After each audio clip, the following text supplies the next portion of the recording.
मुंबई के gateway of India से एलिफेंटा जा रही एक मोटर बोट के पलटने की खबर आप सबने सुनी होगी। ये हादसा करंजा के उरण में एक स्पीड बोट के टक्कर लगने से हुआ था।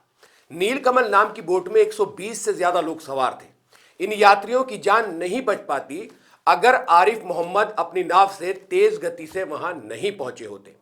आरिफ मोहम्मद ने कम से कम 35 मुसाफिरों को डूबने से बचाया और दूसरे मुसाफिरों को हिम्मत देते रहे कि वो भी बच जाएंगे। दिलचस्प बात यह है कि हादसे के बाद आधे घंटे तक बचाव दल मौके पर नहीं पहुंच सका था। ऐसे में पास ही में पायलट नाव पर सवार आरिफ मोहम्मद वहां पहुंचे और 35 लोगों को डूबने से बचाया। ये जो कुछ सिनेरियो हो रहा था, ये दो जो नावें थी वो आपस में टकरा गई थी और टकराव के बाद जिसमें 120 जो लोग सवार थे वो डूबने लगे थे। हादसे के वक्त आरिफ अपनी नाव के साथ गहरे समुद्र में थे, लेकिन तभी उन्हें जानकारी मिली कि पॉइंट JD4 और JD5 के डॉकिंग एरिया में एक नाव डूब रही है। तो वह मौके पर पहुंचे। वहां दुर्घटना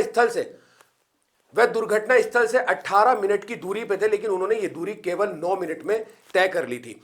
स्पीड से चलाई क्योंकि उनको लगा कि अगर वो वक्त पर नहीं पहुंचे तो हो सकता है जो सवार हों उनकी जान चली जाए। उनकी ये कोशिश थी कि ज्यादा से ज्यादा लोगों को बचाया जाए। घटना स्थल पर पहुंचने के बाद उन्हें हर तरफ से शोर सुनाई दिया। लोग मदद के लिए चिल्ला रहे थे और कुछ डूब रहे थे। हादसे की जानकारी बचाव दल को दी गई, हालांकि सूचना मिलने में काफी वक्त लग गया और टीमें मौके पर पहुंच गईं और आरिफ की नाव में कुछ लाइफ जैकेट भी मौजूद थे। वे कुछ दूरी पर रुक गए और अन्य नाविकों की मदद से यात्रियों को एक एक करके बाहर निकालना शुरू कर दिया। उन्होंने आधे घंटे में 35 यात्रियों को अपनी नाव में बैठाया। इस हादसे में 13 लोग डूब गए थे, जिनमें 3 नेवी कर्मचारी भी शामिल थे, जबकि 100 लोगों को बचा लिया गया था। दुर्घटना के कुछ ही मिनटों के भीतर आसपास की नावें मदद के लिए वहां मौके पर पहुंच गई थी। लेकिन आरिफ ने जो ये कारकर्दगी की है, इसको सराहा गया है, उनको सम्मानित भी किया गया। और जो लोग इसमें दुर्घटनाग्रस्त हुए थे या जिनकी जान गई थी, उनको जो है सरकार से 5-5 लाख रुपए की राशि भी दी गई है। अगर समय पर मदद नहीं मिलती तो मरने वालों की संख्या और भी अधिक हो सकती थी। आज मुसलमानों को बदनाम करने और उनकी छवि बिगाड़ने के लिए तरह तरह के प्रोपेगेंडे चलाए जाते हैं। और इस तरह की जब न्यूज आती है कि जब एक मुसलमान कोई मदद करता है, बड़ा काम करता है, तो उसको गोदी मीडिया या कोई ऐसा चैनल नहीं दिखाता है, ना उसको अप्रिशिएट करते हैं।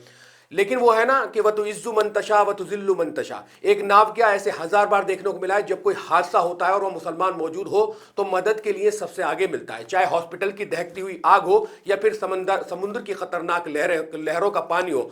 आरिफ इन तमाम से अवगत था क्योंकि वो नाव में था, गहरे समुद्र में था, तो वो वहां पहुंचा और उसने लोगों की जान बचाई।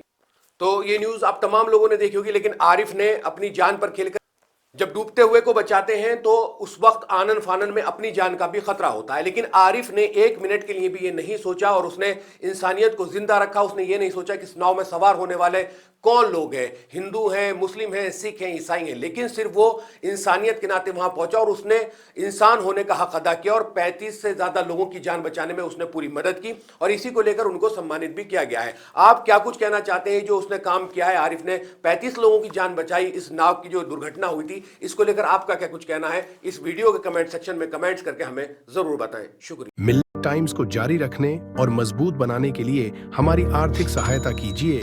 ये एक आजाद मीडिया हाउस और कमजोरों की आवाज है। आप हमें देखें, सुने, पढ़ें और हर महीना ज्यादा नहीं, सिर्फ 100 रुपए से मदद करें। डिटेल्स डिस्क्रिप्शन में मौजूद है।